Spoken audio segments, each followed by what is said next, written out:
Israel moves reservists into Gaza as its troops and Palestinian gunmen engage in the heavy ground fighting.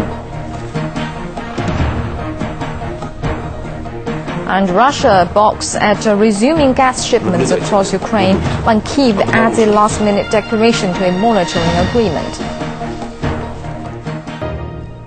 Welcome back. Israeli troops battled the Palestinian gunmen in the suburb of Gaza City on Sunday. It was one of the fiercest ground battles so far in the Israeli assault on Gaza as Israel's military inched towards the city's population centers. Meanwhile, according to health officials in the city, over 900 Palestinians have been killed since the Israeli offensive began more than 2 weeks ago, half of them civilians. Yang Weihan has the latest.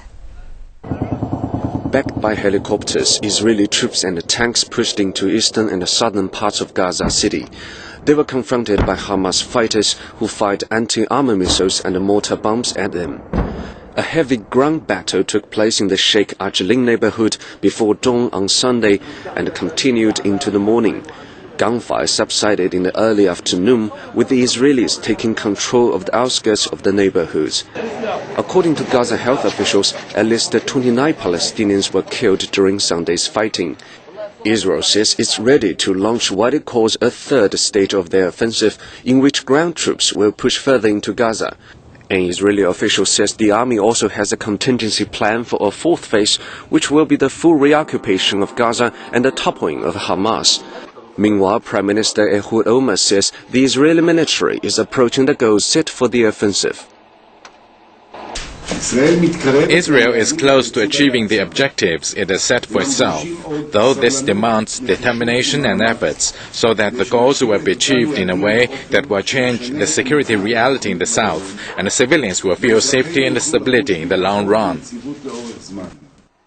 Fewer rockets were fired into Israel on Sunday, but 2 struck Beersheba, 22 kilometers from the Gaza Strip.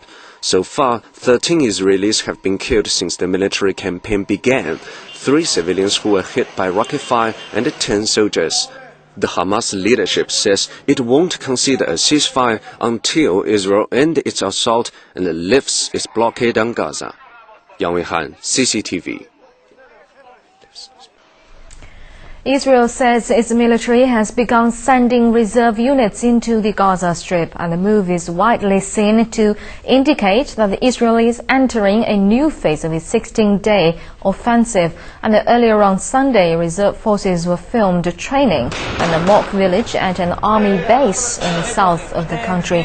And officials say the next phase of the operation will require the use of thousands of reserve forces currently amassed at the border with Gaza, and they're waiting for approval from the government. Meanwhile, the military dropped leaflets over the southern Gaza town of Rafah on Sunday, warning residents of the planned escalation of its assault.